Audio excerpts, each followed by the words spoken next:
오늘 본문의 말씀은 오늘 본문에서도 역시 사도 바울이 아주 간곡한 마음으로 하나님께 기도드리고 있는 것을 볼 수 있습니다. 제가 14절과 15절 말씀이 있습니다. 이러므로 내가 하늘과 땅에 있는 각 족속에게 이름을 주신 아버지 앞에 무릎을 꿇고 비노니 말하고 있어요. 사도 바울은 하나님을 향해서 말하기를 이름을 주시는 아버지다 이렇게 표현하고 있습니다. 이것은 하나님의 주권을 가리키는 말입니다. 하나님께서는 모든 생물들에게 이름을 주시는 주권자 하나님이시다, 통치자 하나님이시다, 그것을 고백하고 있는 것입니다. 그 아버지에게 지금 무릎을 꿇고 기도하고 있다, 그렇게 이야기하고 있습니다. 사실 당시 유대인들이 일반적으로 기도하는 모습이 서서 하는 모습이었다는 사실을 염두에 본다면 오늘의 무릎 꿇고 기도한다고 하는 것은 아주 간곡한 표현이라고 볼 수가 있겠습니다. 성경에 보게 되면 구약에서도 에스라가 이스라엘의 죄를 참회할 때, 또 예수님께서 겟세마네 동산에서 기도하실 때, 그리고 스데반이 순교할 때 무릎을 꿇고 기도하였다, 그렇게 성경은 이야기하고 있습니다. 이렇게 무릎을 꿇고 기도하는 것은 단순히 몸의 자세를 의미하는 것이 아니라 기도자의 마음을 의미한다고 볼 수 있겠습니다. 사도 바울은 지금 어느 때보다도 간절한 마음으로, 진실한 마음으로 지금 주님께 매달리고 기도하고 있는 것입니다. 그렇다면 그가 그렇게 간절하게 하는 기도의 내용은 무엇인가? 오늘 본문에서는 크게 세 가지의 기도 제목을 발견할 수 있는데, 첫 번째는 16절 말씀에 너의 속사람을 능력으로 강건케 해달라고 하는 기도고, 두 번째로는 17절 그리스도께서 너희 마음에 계시게 해달라고 하는 기도이며, 세 번째로는 우리 18절이죠. 그리스도의 사랑으로 그 넓이와 길이와 높이와 깊이가 어떠함을 깨달아 달라고 하는 기도, 지식이 넘치는 그리스도의 사랑을 알게 해달라는 그 기도가 바로 그 기도, 세 가지의 기도의 제목이라고 볼 수가 있겠습니다. 그렇다면 하나하나 기도 제목 살펴보면요, 16절 말씀을 제가 다시 한번 읽어보겠습니다. 보세요. 그의 영광의 풍성함을 따라 그의 성령으로 말미암아 너의 속사람을 능력으로 강건하게 하시오며. 사도 바울이 첫 번째로 기도합니다. 속사람의 강건함을 위해서 기도하고 있습니다. 여기서 속사람이라고 하는 것은 내면을 말하는 것입니다. 그러니까 그리스도 안에서 새롭게 변화된 사람을 말하는 것이 아니라 그 내면의 부분을 얘기하고 있는 건데, 사도 바울이 지금 속사람의 강건함을 위해서 기도하고 있습니다. 근데 헬라어 원문을 보게 되면 이 속사람을 강건케 해달라고 하는 기도가 속사람에게까지 강건케 해달라고 하는 기도로 표현되어 있다고 합니다. 이 말은 뭐냐면 우리가 이 상황이나 겉사람뿐만 아니라 우리 내면 깊은 것까지 성령의 능력으로 강건케 해달라고 하는 기도라고 하는 것을 볼 수가 있겠습니다. 사도 바울은요, 에베소 교인들이 삶을 위해서만 기도하지 말고 오직 그 마음속에 있는 영적인 깊이에까지 예수 그리스도의 능력이 전해지게 해달라고 지금 기도하고 있는 것입니다.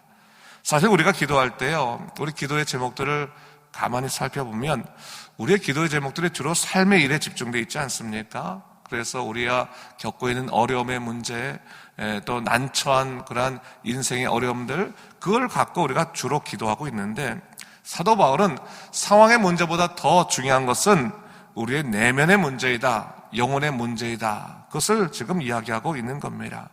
성령으로 말미암아 그 심령까지 강건케 되는 것이 믿는 자들이 기도해야 될 진정한 내용이다, 핵심이다라고 하는 것을 지금 얘기하고 있는 것이죠. 그러면서 분명히 무엇을 얘기하고 있습니까? 속사람의 강건이 무엇을 통해 가능하다고 하는 것입니까? 성령으로 가능한 것이다 라고 하는 것을 지금 다시 한번 그의 기도를 통해서 확인하고 있는 것을 볼 수 있습니다. 우리가 성령 충만을 해야 될, 성령을 사모해야 될 이유가 바로 여기 있습니다. 성령 충만하지 않으면 우리는 온전하게 강건하게 살아갈 수 없기 때문에 그렇습니다. 아무리 육체를 위한 좋은 음식을 먹는다 할지라도 영혼이 죽어 있으면 그 사람은 살아있는 것이 아닙니다.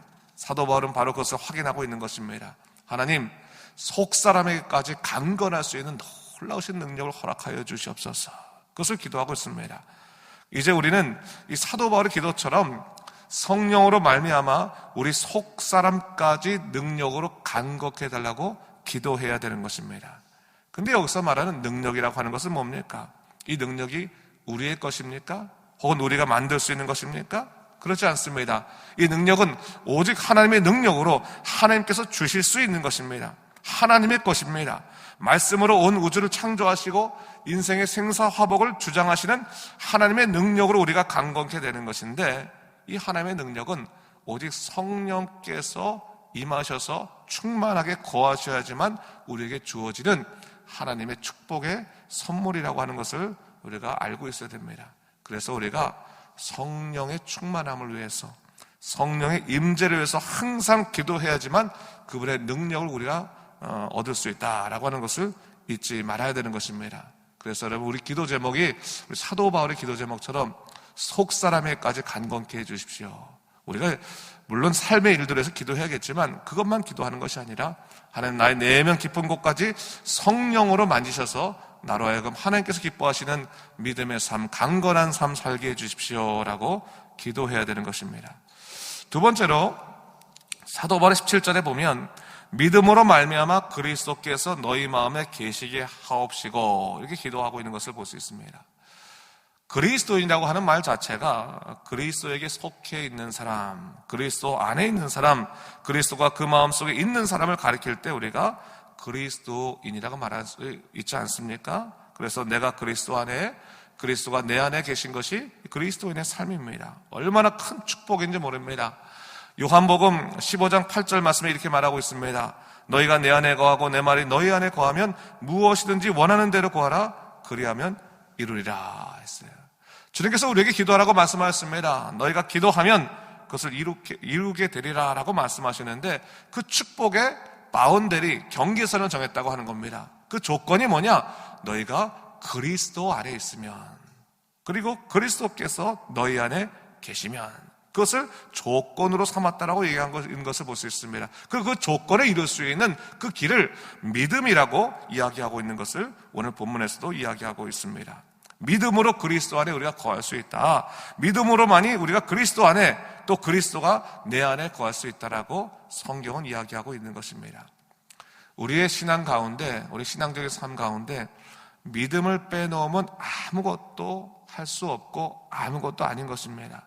하나님이 살아계신 것도, 그가 말씀으로 우주를 창조하신 것도, 그가 독생자를 우리에게 보내신 것도, 그가 나의 죄를 위해서 십자가를 지신 것도, 그가 십자가에서 부활하신 것도, 그리고 지금도 우리 안에 계셔서 우리를 지키시고 온전하게 인도하신다는 사실도 믿음으로만 우리가 알 수 있고 믿음으로만 고백할 수 있는 것입니다.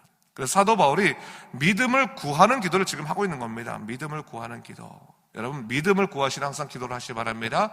믿음은 우리가 결단한다고 생기는 게 아닙니다, 여러분. 일단 믿고 보자, 이거 사실 그게 되는 게 아닙니다. 성령께서 우리의 마음을 주장하셔서 믿음을 허락하시고 믿음을 강건케 해주셔야 되는 거기 때문에 우리가 믿음을 위해서 항상 기도해야 되는 것이고, 그 믿음으로 말미암아 우리가 그리스도의 털을 깊이 박힐 수 있다라고 하는 것을 우리가 잊지 말아야 되는 것입니다. 그리고 마지막 세 번째 기도가 17절 말씀인데, 그것이 뭡니까? 17절 18절 보니까 너희가 사랑 가운데서 뿌리가 박히고 터가 굳어져서 능히 모든 성도와 함께 지식이 넘치는 그리스도의 사랑을 알게 해달라. 이것이 기도 제목이었습니다. 이 뿌리라고 하는 것 자체가 식물에서 가장 중요한 기초 아니겠습니까? 터라고 하는 것은 건축에서 가장 중요한 기초 중의 기초입니다. 뿌리가 깊지 아니한 나무는 견고하게 설 수가 없습니다. 터를 잘 닦지 아니한 좋은 건물은 지어낼 수가 없습니다.